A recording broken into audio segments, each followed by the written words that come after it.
Salut, c'est Kaizo. On se retrouve dans une vidéo très courte pour parler de l'interface utilisateur d'Ableton Live 11. Je présume que vous avez la version d'essai qui est disponible sur leur site. Sinon, comme j'ai dit dans la vidéo précédente, Live Intro est souvent fourni avec certains claviers MIDI ou certaines interfaces audio. Bref, il y a différents moyens légaux d'obtenir Live. Pour le moment, la version intro suffira. Elle est limitée, oui, parce qu'on n'a que 4 instruments, 5 Go de son, une vingtaine d'effets audio et une dizaine d'effets MIDI. Évidemment, les versions suite et standard sont beaucoup plus attirantes avec beaucoup plus de contenu, mais pour l'instant, c'est pas la priorité. Pour les recommandations système, n'importe quel PC peut faire tourner Live tant qu'il supporte au minimum Windows 7, qu'il a un processeur multicore et qu'il a 8 Go de RAM. Pour ce qui est de Mac, perso, je travaille sur un iMac de 2011. Le truc a 10 ans, il va bientôt rentrer au collège et tout tourne nickel. Tout ça pour dire qu'il n'est pas nécessaire d'avoir une machine de guerre. Par contre, il faut prévoir pas mal d'espace de stockage parce que les plugins et les samples, tout l'audio va prendre pas mal de place. Alors quand on ouvre Ableton Live, on tombe sur un morceau de démo, allez qu'on efface. On ouvre directement un nouveau set ici. Les fichiers Ableton s'appellent des sets, en référence à un DJ set j'imagine. On va directement ouvrir la fenêtre de préférence. Ici, on va trouver tous les réglages possibles rangés en onglets. Donc le premier onglet qui nous intéresse, c'est audio. Ici, on va choisir quelle est notre interface d'entrée, le périphérique de sortie. Et pour moi, perso, c'est ma Motu. Si vous avez autre chose, genre Focusrite, M-Audio, etc., vous la trouverez dans ce menu. Si vous n'en avez pas, vous utilisez la sortie intégrée qui va utiliser donc la sortie jack de l'iMac ou du Mac. Sur Windows, vous avez donc le pilote qui est DirectX. Vous pouvez utiliser un pilote tierce qui s'appelle donc un ASIO for All par exemple, qui peut vous permettre de gérer certains périphériques plus facilement. En périphérique d'entrée, vous mettez Focusrite, etc. Vous mettez le nom de votre interface audio. Et dans périphérique de sortie, mettez directement Headphones si vous avez toujours pas d'interface audio.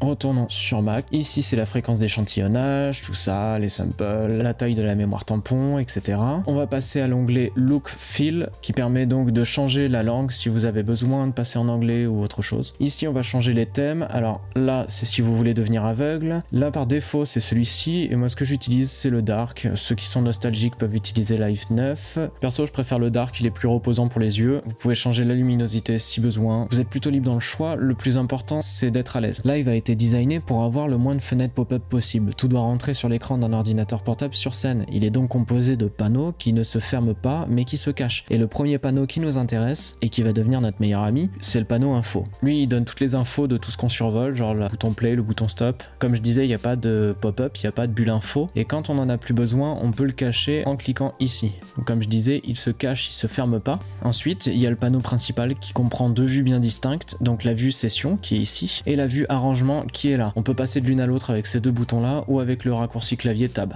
La vue session est une vue non linéaire, il n'y a pas de conception de temps, contrairement à la vue d'arrangement qui est une vision linéaire vu qu'il y a une valeur de temps en bas. On revient à la vue session avec nos clips. Dans ces clips, vu qu'il n'y a pas de valeur de temps, on peut mettre n'importe quelle musique de n'importe quelle durée ici. C'est une vue géniale pour poser des idées rapides et créer des beats à base de boucles qui tourneront non-stop jusqu'à ce qu'on les arrête en cliquant ici. Ensuite, on a la fenêtre de recherche qui est ici. Et ici, on va trouver donc nos favoris, les sons, batterie, instruments, etc.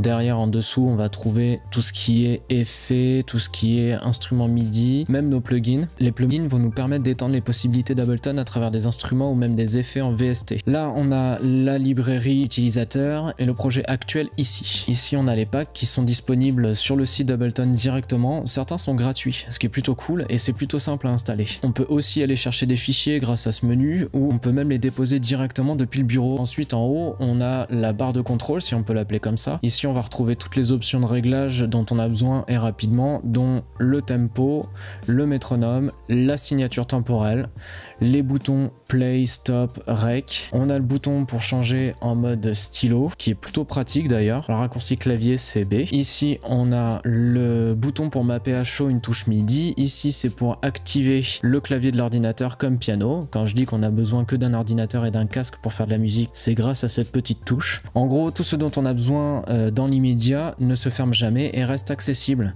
Ensuite, on a le panneau du bas qui sert à beaucoup de choses. On y retrouve la vue instrument, comme là par exemple avec Analog. On y retrouve la vue d'effet aussi avec mon délai par exemple. On peut voir l'intérieur donc du sample, un petit peu inspecter la waveform. Aussi le piano roll. Alors personnellement, cette fenêtre, hop, je préfère la mettre en grand comme ça, parce que comme ça j'ai une bien meilleure vue. Et je passe avec le raccourci clavier Maj tab directement de l'un à l'autre. Je l'avais dit, cette vidéo est très courte, c'était vraiment pour parler de la base de l'interface utilisateur et comprendre un petit peu comment régler correctement Ableton pour être sûr de pouvoir commencer en toute sérénité. Dans la prochaine vidéo, on parlera des clips, comment les mettre en place, les utiliser. Je vais faire en sorte que ce format reste un mini format de vidéo qui n'excède pas 10-12 minutes, sauf pour certains sujets vraiment pour lesquels j'aurai pas le choix, ou alors je les présenterai peut-être en 2 épisodes que je sortirai en même temps. Sur ce, je vous laisse, pensez à me rejoindre sur les réseaux même si je suis pas très actif. Vous pouvez toujours écouter mes sons sur les plateformes de streaming, ils sont DMCA free, donc si vous voulez les utiliser, vous pouvez sans crainte. Vous savez quoi faire pour supporter la chaîne. Si vous avez des sujets qui vous intéressent, n'hésitez pas à m'en faire part dans les commentaires. Allez, à très bientôt.